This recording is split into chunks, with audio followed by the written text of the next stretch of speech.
Hello students, welcome back to our daily current affair series beyond headlines, जहां मैं आप लोगों के सामने हर दिन कुछ ना कुछ इंपॉर्टेंट टॉपिक्स लेके आता हूं from various newspaper and magazines, the Hindu, the times of India and the Indian express. तो आज मैं आपके सामने अगेन 5 इंपॉर्टेंट टॉपिक लेके आया हूँ, जिसको मैं ब्रीफली डिस्कस करूंगा। और हर एक टॉपिक के बाद एक क्वेश्चन आपके लिए मैंने छोड़ रखा है, जो आप वीडियो पॉज करेंगे और उसको कमेंट बॉक्स पे जरूर उसको कमेंट करके आंसर दीजिए। अगर आपको ये पूरा कंप्लीट पीडीएफ आपको डाउनलोड करना है तो उसका लिंक मैं डिस्क्रिप्शन बॉक्स में डाल दूंगा, जो कि हमारा ओपन टेलीग्राम ग्रुप है। ऑलमोस्ट 100+ स्टूडेंट्स वहाँ पे ज्वाइन कर रखे हैं, तो आप भी आप वहाँ पे आइए, जो ग्रुप को ज्वाइन करिए।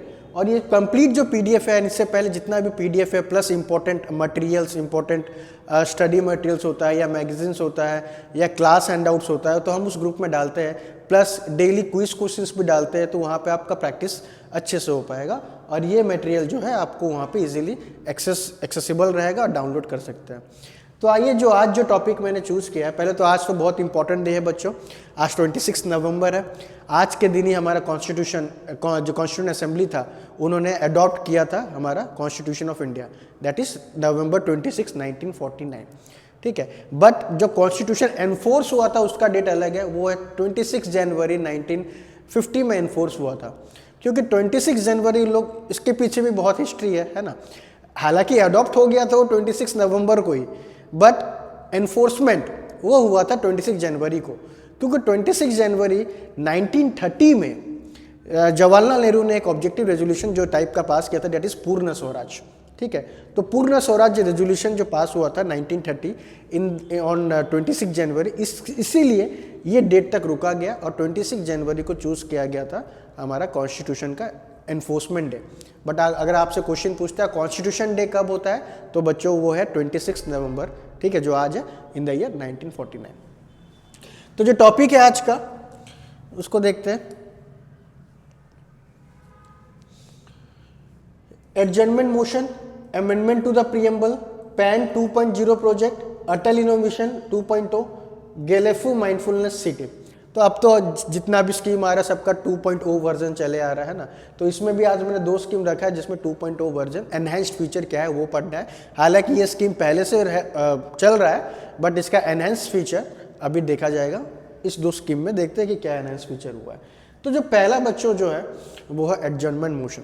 तो आपको जो पिक्चर में दिख रहा होगा, कोई एक हाउस है, लोकसभा। इसको मैं राज्यसभा नहीं बोल सकता, ठीक है। तो एडजर्नमेंट मोशन जो बच्चों क्या होता है ना, ये सिर्फ लोकसभा में ही मूव होता है।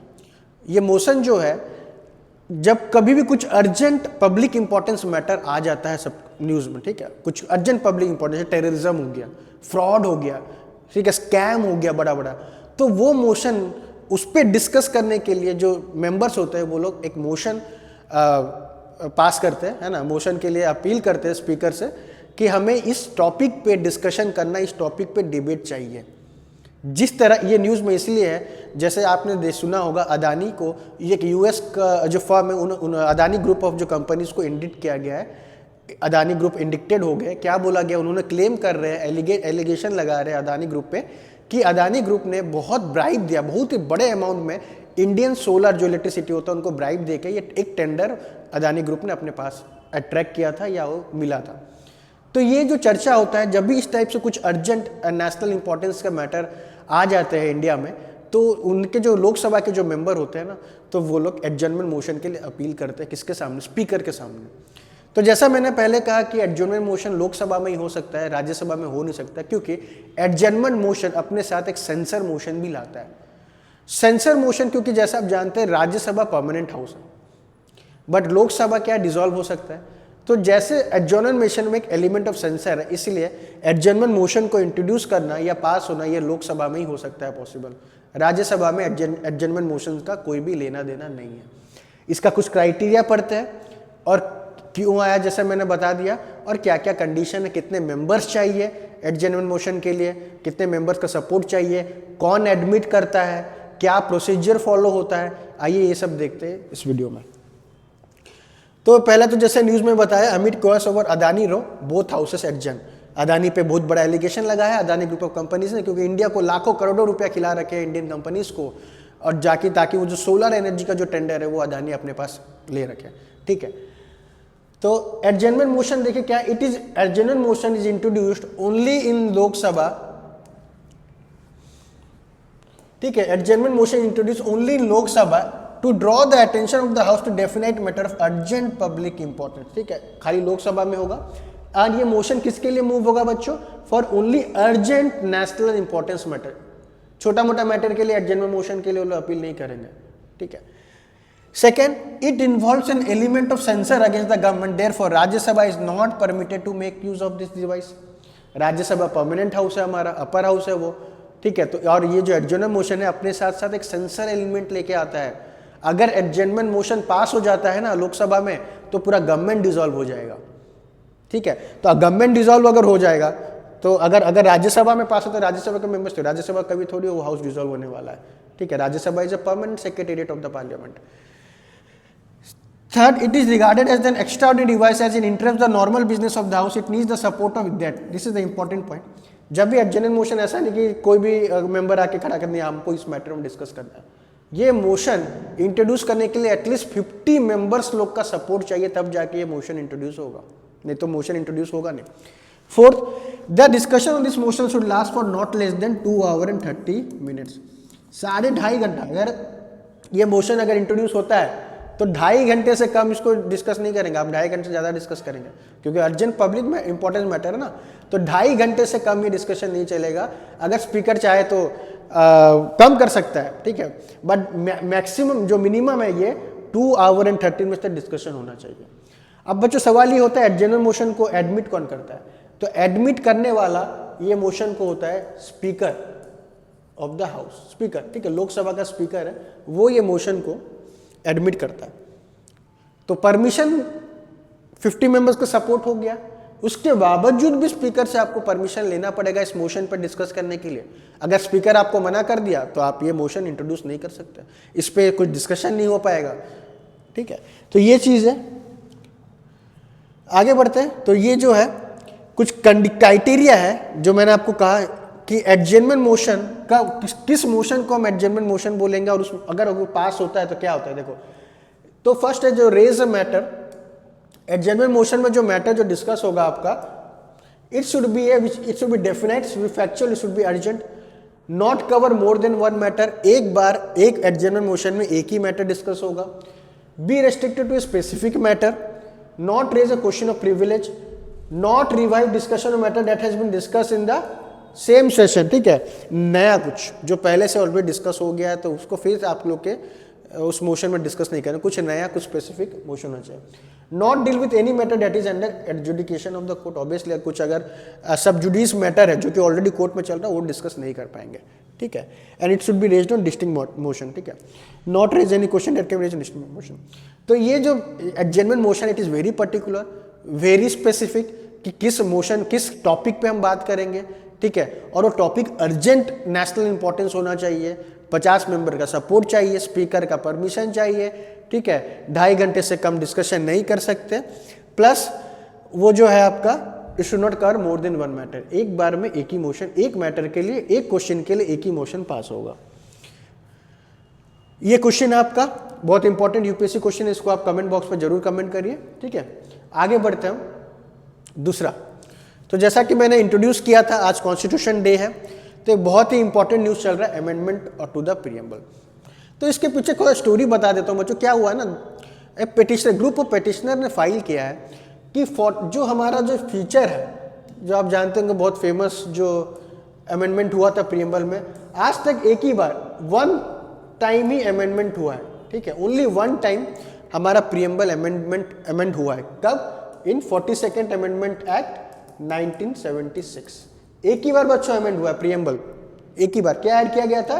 SSI, socialist, secular and integrity. ये 3 वर्ड हम प्रीएम्बल में इंसर्ट किए थे, ठीक है, सोशलिस्ट, सेक्युलर एंड इंटीग्रिटी।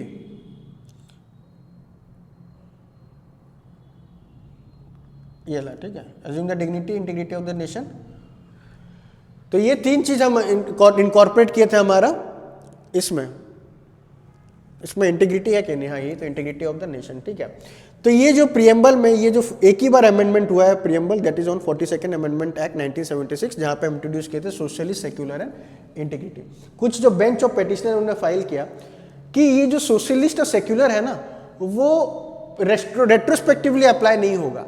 जब ये अमेंडमेंट हुआ था ना, तो बोला गया था जब से कॉन्स्टिट्यूशन एनफोर्स हुआ 1950, कॉन्स्टिट्यूशन एनफोर्स कब हुआ 1950 से, अमेंडमेंट कब आया 1976 से। तो बेकार का एक petitioner group of petitioner claim किया कि जो सोशलिस्ट सेक्युलर है हमारा इंडिया 1976 से हुआ है, 1950 से नहीं था। बट हमारे जो फोर फादर वो है, तो वो लोग उनके माइंड में ये था कि हमारा जो कॉन्स्टिट्यूशन है वो सोशलिस्ट और सेक्युलर है।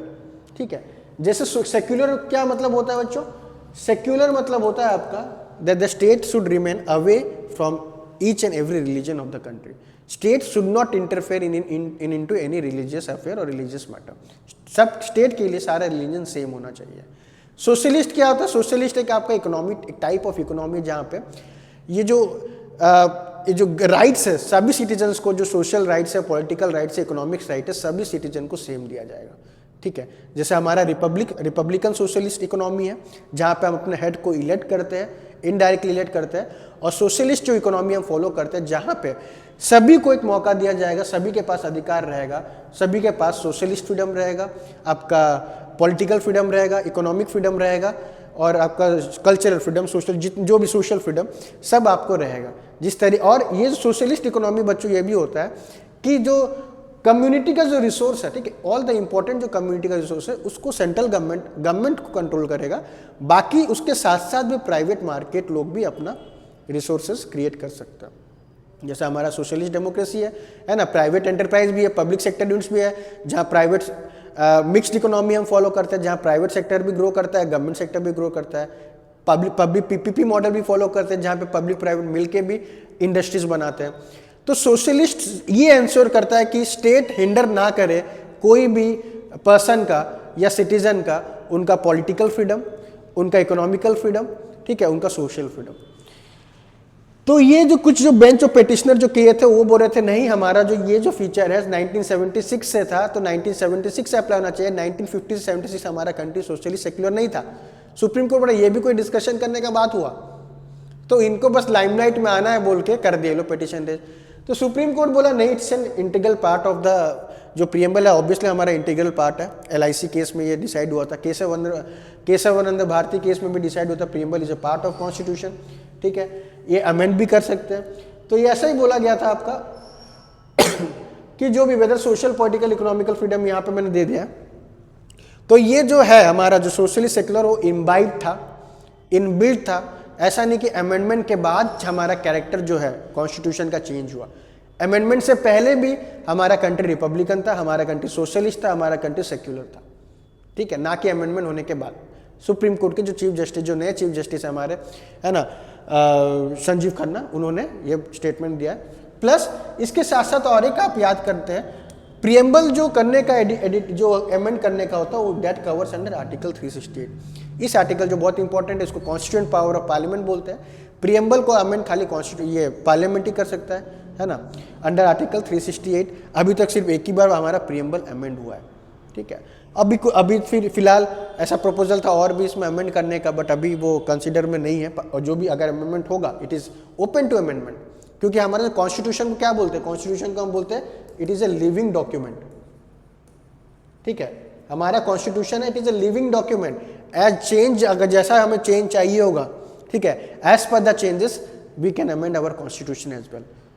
ठीक है, जैसा बहुत बार अमेंडमेंट हुआ, 106 अमेंडमेंट हो रखा है, तो जिस तरीके रिक्वायरमेंट आता है उस तरीके से हम अमेंड कर सकते हैं। So preamble is also liable for amendment. अगर इंडिया नेशन को जरूरत है, अगर पार्लियामेंट ठीक समझता है अगर उसको अमेंड करना है फ्यूचर में, तो they can do so under article 368। ठीक है, तो ये था आपका प्रियम्बल पे क्वेश्चन, ये मैंने दे रखा, आप इसको वीडियो पॉज करके कमेंट करिए। फिर आज का टॉपिक आता है पैन 2.0, परमानेंट अकाउंट नंबर। तो रिसेंटली तो आपका कैबिनेट अप्रूव कर दिया पैन 2.0। अभी जैसे आपके पास पैन कार्ड होगा ना, पैन कार्ड में आपका होगा अल्फा न्यूमेरिक डिजिट जो रहता है, सिंपल रहेगा। तो पैन 2.0 एक एनहांस वर्जन है जहाँ पे आपको एक QR कोड भी दिखेगा। इससे क्या होगा, जो भी गवर्नमेंट का जो स्कीम है या जो टैक्स पेयर है उनको अब ईजी रहेगा। गवर्नमेंट का बहुत सारा फैसिलिटीज जो है, गवर्नमेंट का बहुत सारा स्कीम आता है टैक्स पेयर के लिए, तो वो सब जो है इससे जो लिंक करके अभी जो वो फैसिलिटी अवेल करना होता है टैक्स पेयर को, वो फास्टर हो जाएगा, एफिशिएंट हो जाएगा, ठीक है। क्योंकि ऐसे भी सारा आधार कार्ड तो क्या हो गया है, पैन कार्ड आधार कार्ड से लिंक हो गया, बट जो अभी करेंटली जो हमारे पास पैन कार्ड है ना, वो क्या है कि इतना जो उनका डेटा है, या फिर उसमें जो बोल सकते हैं जो QR कोड, अभी आप उसमें QR कोड में आप स्कैन करके आपका डिटेल आ जाएगा, प्लस गवर्नमेंट का कुछ भी अगर स्कीम आता है related to tax payer, related to tax filing, कुछ भी, वो सारा ये QR कोड में स्कैन करने से आपको इन्फॉर्मेशन मिल जाएगा तुरंत। अभी तो कुछ QR कोड नहीं, आपको नेट में सर्च करना पड़ेगा। तो गवर्नमेंट भी कुछ भी इंपॉर्टेंट स्कीम अगर करता है तो every citizen now will have access to that scheme. Access तो बोल नहीं सकते, हाँ मतलब उनको पता चल जाएगा, एटलीस्ट वो लोग एक्सेसिबल मतलब देख पाएंगे क्या हमारे लिए क्या आया है। प्लस फाइलिंग भी ईजी हो जाएगा, क्योंकि इसमें टेक्नोलॉजी आ रखा है, जहाँ पे टेक्नोलॉजी होता है चीज़ें वहाँ पे एफिशिएंसी बढ़ जाता है, उसका एफिशिएंसी बढ़ जाता है, फास्टर हो जाता है, टैक्स पेइंग भी फास्टर हो जाएगा, ठीक है। तो पैन 2.2 एक नया रेवोल्यूशन लाएगा अंडर डिजिटल इंडिया, जो प्रोग्राम इंडिया का चल रहा है ना, इंडिया का डिजिटल इंडिया। तो पैन 2.0 उसमें एक बहुत बड़ा क्रूशियल जो बोल सकते हैं माइलस्टोन या लीप देगा आपको टैक्स पेयर को। टैक्स पेयर को बहुत ही प्रॉब्लम होता है, अपना टैक्स पे पता भी नहीं चलता है कब उनका डेट आ गया, कब फाइल करना है। तो कहीं ना कहीं पैन 2.0 जो टैक्स पेयर के लिए थोड़ा राहत दे सकता है। बट अगेन एक क्वेश्चन है कि डिजिटली कितना एनहांस, डिजिटल लिटरेसी कितना इंडिया में, उस पर भी डिपेंड करता है। बट जो भी इसको जो टेक्नोलॉजी को ये अगर समझते हैं, जो डिजिटल इक्विप्ड है, वेल इक्विप्ड है, वो पर्सन के लिए टैक्स फाइलिंग और टैक्स रिलेटेड जितना भी गवर्नमेंट स्कीम है उसमें इजीली उनको डेटा अवेलेबल हो जाएगा, ठीक है। तो जो ये था आपका पैन 2.0, यही है PAN. This project is to make the permanent account number a common business identifier for all digital system of the government agency. Government जैसे आप एक बिजनेस खोला, उसको बहुत जगह से क्लियरेंस लेना पड़ता है ना। सपोज मैं अगर अम्यूजमेंट पार्क खोल रहा हूँ, ठीक है, वाटर पार्क खोल रहा हूँ, मेरे को वाटर डिपार्टमेंट से परमिशन लेना पड़ेगा, इलेक्ट्रिसिटी डिपार्टमेंट से परमिशन लेना पड़ेगा, ठीक है, वहाँ पे कुछ टैक्स देना पड़ेगा, वहाँ पे कुछ टैक्स देना पड़ेगा। तो अब क्यों ना जो इतना डिपार्टमेंट से जो आप क्लियरेंस है एक ही जगह आपको मिल जाए, तो काम भी होगा, ease of business, ease of doing business भी बढ़ेगा। तो सेम पैन 2.0 का वही है, और डिजिटल इंडिया का जो मिशन है उसको कहीं ना कहीं एक स्टेप आगे लेने का कोशिश किया जा रहा है, ठीक है। फिर एक इसी के मिलता जुलता जो स्कीम अटल इनोवेशन मिशन, ठीक है, 2.0। तो एक बार यूपीएससी क्वेश्चन पूछ रखा है इसका 2018 में। तो अटल इनोवेशन है ना बच्चों, ये करता है आपका नीति आयोग। अटल इनोवेशन है जो ये अंडर नीति आयोग, ठीक है। तो अटल इनोवेशन हर स्कूल, ऑलमोस्ट हर स्कूल कॉलेजेस में ये सेट होता है, जो इंक्यूबेशन सेंटर होता है, ठीक है, इंक्यूबेशन सेंटर। इंक्यूबेशन सेंटर ये जो अटल इनोवेशन जो मिशन का क्या है, इनोवेशन मिशन का, इनका ऑब्जेक्टिव यही है टू बिल्ड एंटरप्रेन्योर्स, ठीक है, to support startup ecosystem from the very birth of the, मतलब बोल सकते हो ऑफ द इंस्टीट्यूशन। जो बच्चे जो स्कूल में क्लास 8 में 9 में 10 में वो माइंडसेट, एंटरप्रेन्योर माइंडसेट जो कल्चर करने का अटल इनोवेशन मिशन का ऑब्जेक्टिव वही है, ठीक है। अगर सब लोग जॉब ही करेंगे तो फिर नौकरी कौन क्रिएट करेगा।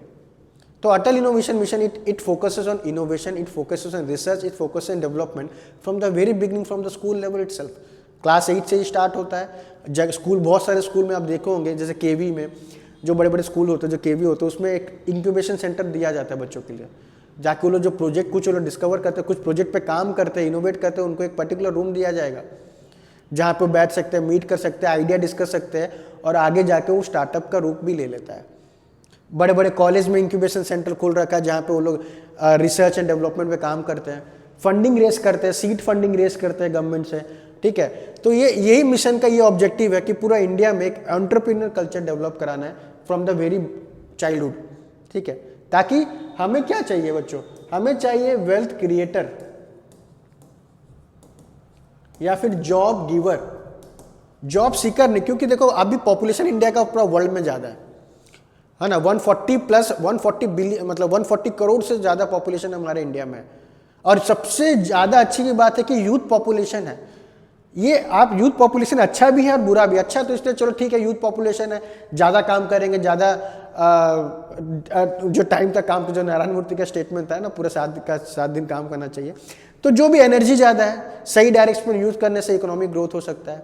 बट इसका ज़्यादा यूथ पॉपुलेशन होने से भी गवर्नमेंट को चैलेंज है, नौकरी कैसे देंगे उनको, इतना यूथ पॉपुलेशन को नौकरी कैसे देंगे। तो अगर सब नौकरी ही करने लग जाएंगे तो नौकरी क्रिएट कौन करेगा? आने वाले टाइम में तो पॉपुलेशन बढ़ेगा ना, पॉपुलेशन तो घटेगा नहीं। तो पॉपुलेशन जब बढ़ेगा तो उनको एकोमोडेट भी करना पड़ेगा जॉब में।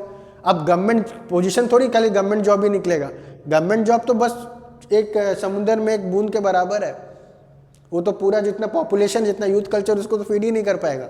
उसके लिए प्राइवेट सेक्टर को इक्वली भी नहीं मैं बोलूँगा, गवर्नमेंट से ज़्यादा 3-4 स्टेप ज़्यादा वर्क करना पड़ेगा ताकि जो वर्कफोर्स है, जो यूथ वर्कफोर्स है उसको एकोमोडेट कर पाया। ठीक है, तो अटल इनोवेशन मिशन यही काम करने वाला है। इसका ऑब्जेक्टिव यही है कि कैसे एंटरप्रेन्योर माइंडसेट हम डेवलप करें चिल्ड्रन में, ताकि वो जॉब सीख ना करे, वो जॉब दे पाए, इनोवेशन ला पाए, टेक्नोलॉजी ला पाए और 10 जॉब जनरेट कर पाए, जो कि नीड ऑफ द आवर है। आगे चल के ये बहुत बड़ा इम्पैक्ट होगा। अगर इस तरीके से अगर माइंडसेट अगर डेवलप नहीं होता है स्टूडेंट्स में, तो इंडिया कहीं ना कहीं अनएम्प्लॉयमेंट में सबसे नंबर 1 रहेगा पूरा वर्ल्ड में। ठीक है, तो इसलिए ये ऑब्जेक्टिव आया था अटल इनोवेशन मिशन। अटल थिंक टैंक, ठीक है, थिंक टैंक लैब स्कूल में खुला रहता है। ठीक है, आप अब जब भी स्कूल कोई जाइएगा, अच्छा स्कूल थोड़ा देख लीजिएगा, यहाँ पे खुला रहेगा अटल थिंक टैंक लैब। ठीक है, ये लैब है, ऑलमोस्ट हर स्कूल कॉलेजेस में खुल रखा है, जहाँ पे वो लोग एंकरेज करते हैं स्टूडेंट्स को to discuss on ideas, to discuss on innovation, to discuss on technology. ठीक है, तो यही मैंने बताया जो इसमें लिखा है। ठीक है, आप ये पढ़ सकते हैं, इसमें क्वेश्चन मैंने दे रखा है। तो आज का जो लास्ट टॉपिक बच्चों बहुत इंपॉर्टेंट टॉपिक है for international point of view, international affair के लिए, गेलेपू माइंडफुलनेस सिटी। तो पहला एक माइंडफुलनेस सिटी वर्ल्ड में एस्टेब्लिश कहाँ पे हुआ है बच्चों? पहला तो क्वेश्चन आपका ऐसे ही बन जाएगा for the OPSC prelims, UPSC से इतना इजी क्वेश्चन नहीं पूछे। तो ये बच्चों हुआ है भूटान में। What is mindfulness city? क्या होता है? जहाँ पे circular economy, sustainable growth, women जो होता है, वेमेन इक्वलिटी, जेंडर इक्वलिटी, जो सस्टेनेबल गोल्स है ना बच्चों, 17 सस्टेनेबल गोल, एसडीजी गोल, तो वो सारा ऑलमोस्ट मैक्सिमम गोल ये सिटी, ठीक है, ट्राई करेगा अचीव करने का, और सस्टेनेबली ये डेवलप करेंगे सिटी। ठीक है, जहाँ पे टेक्नोलॉजी भी डेवलप होगा, जेंडर डिस्क्रिमिनेशन कम होगा, मतलब जेंडर इक्वलिटी रहेगा, प्लस वेस्टफुल और रिसाइकल जो करना वो रहेगा, क्लीन एनर्जी से ये सिटी चलेगा। 17 एसडीजी गोल जितना भी आता है, क्लीन एनर्जी हो गया, अफोर्डेबल हाउसिंग हो गया। तो ये स्टार्ट हुआ है, जो पहला वर्ल्ड का पहला माइंडफुलनेस सिटी स्टार्ट कहाँ पे होगा? भूटान में। और अच्छी बात यह है ये जो इनिशिएटिव लिया है ये इंडिया ने लिया है। और एक क्वेश्चन आपके लिए बनेगा कि पहली बार ऐसा हुआ है, Narendra Modi inaugurates the first international global cooperative conference in Delhi. ये बहुत ही इंपॉर्टेंट है इस बार के लिए। ठीक है, पहली बार, it is the first international global cooperative conference in Delhi. Cooperative society को कैसे बढ़ाना है ना, कोऑपरेटिव सेक्टर, जो सबसे बड़ा जो हमारा आर्टिकल किसमें आता है? Cooperative society, article 43B DPSP में। ठीक है, जो तुम्हारा बोलता है क्या? To promote cooperative society. तो कोऑपरेटिव सोसाइटी के लिए हमारा 2 साल पहले ही नया मिनिस्ट्री बना है। कौन सा मिनिस्ट्री है? Ministry of cooperative. कौन है इसके मिनिस्टर? अमित शाह। ठीक है, तो एक नया मिनिस्ट्री रेडी हो गया था 2 साल पहले, ये जो कोऑपरेटिव सोसाइटीज को प्रमोट करने, जो कि हमारा आर्टिकल 43B डीपीएसपी में लिखा गया है। ठीक है, कॉन्स्टिट्यूशन में ये, तो इसीलिए ये जो है, ये मोदी जो हमारे prime minister inaugurates the first international global cooperative conference. ठीक है, तो ये इंपॉर्टेंट बन जाता है आपका, दुनिया में पहला बार एक इंटरनेशनल कोऑपरेटिव सेशन हुआ है दिल्ली में, जहाँ पे अराउंड 100+ कंट्रीज आके पार्टिसिपेट किए हैं और डिस्कस किए कैसे कोऑपरेटिव सोसाइटीज से हम maximum potential, maximum benefit reap कर सकते हैं, जो मैक्सिमम जो उनका पोटेंशियल कैसे अचीव कर सकते हैं। और कोई भी दुनिया, कोई भी बड़ा होना चाहता है तो कोऑपरेटिव मिल के ही सब आगे बढ़ेंगे। जैसे इंडिया में क्या है कोऑपरेटिव, सबसे best example Amul is a cooperative society. ठीक है, सबसे बड़ा वर्ल्ड का लार्जेस्ट डायरी कोऑपरेटिव है। सोचो, वर्ल्ड का लार्जेस्ट डायरी कोऑपरेटिव, कितना पोटेंशियल है कोऑपरेटिव, कितना जॉब जनरेट करता है, कितना टन ट्रिलियंस ऑफ इकोनॉमी हमारे लिए लाता है ना। तो ये जो कोऑपरेटिव, तो इसका जो इंटरनेशनल सेमिनार इन्होंने कर रखा है दिल्ली में under the leadership of prime minister Modi. ठीक है, तो भूटान को ये जगह चूज किया गया है माइंडफुलनेस सिटी, जहाँ पे सस्टेनेबल तरीके से innovation, technology, circular economy nothing, मतलब क्या होता है उसमें, जो भी आप इकोनॉमी में यूज करते हो उसको रिसाइकल करके फिर उसको रीयूज भी करना है। कुछ भी इकोनॉमी में वेस्ट नहीं जाना चाहिए, दैट इज सर्कुलर इकोनॉमी। ठीक है, तो यही आपका, फिर इसमें और फोकस दिया गया है प्राइमरी एग्रीकल्चर क्रेडिट सोसाइटी पे, PSCS। इस पे भी फोकस किया गया है हमारा, ठीक है। प्राइमरी एग्रीकल्चर क्रेडिट सोसाइटी पे, ये बहुत इंपॉर्टेंट है। ग्रास रूट लेवल पे ये एक इंस्टीट्यूशन होता है जो कि फार्मर्स को लोन देता है। तो ये कॉन्फ्रेंस पे ये भी डिस्कस हुआ। इंडिया में ऑलमोस्ट 700 प्लस PACS है, ठीक है। तो और भी इसको बढ़ाना पड़ेगा, इकोनॉमिकली वाइबल करना पड़ेगा, ठीक है। एंड जो ये माइंडफुलनेस सिटी बच्चों क्या है, ये जीरो कार्बन सिटी है, जैसे हमने कहा सस्टेनेबल डेवलपमेंट पे बेस्ड है, जीरो कार्बन एमिशन। तो बहुत ही बढ़िया इनिशिएटिव है। तो ये आप याद रखोगे, गेलोपी प्रोजेक्ट है ना, कोऑपरेटिव प्रोजेक्ट इन भूटान, या फिर गेलोपी, माइंडफुलनेस सिटी नेम है गेलफू। तो बहुत इंपॉर्टेंट है आपका, ठीक है। तो हमारा जो बैच है, अच्छा, तो ये जो 2 दिसंबर को स्टार्ट हो रहा है, इसमें डेट उन्होंने चेंज नहीं किया है। तो हम क्या प्रीलिम्स, मेंस, ऑप्शनल सब पढ़ाते हैं बच्चों, कौशल है इसमें। आप यहाँ पे हमारा यूट्यूब चैनल को सब्सक्राइब करिए। अगर आपको 2 दिसंबर में नया बैच स्टार्ट हो रहा है तो ये दिए गए कॉन्टैक्ट नंबर पे आप कॉल करके अपना सीट रजिस्टर कर सकते हैं, ठीक है। तो अगर आपको ये वीडियो पसंद आया, कल फिर आपसे मुलाकात होगी, तो प्लीज़ ये चैनल को सब्सक्राइब करिए, शेयर करिए, दोस्तों के साथ फैलाइए। ऐसा बहुत ही मैं इन्फॉर्मेटिव कंटेंट आपके लिए लाता रहूँगा, ठीक है। Thank you.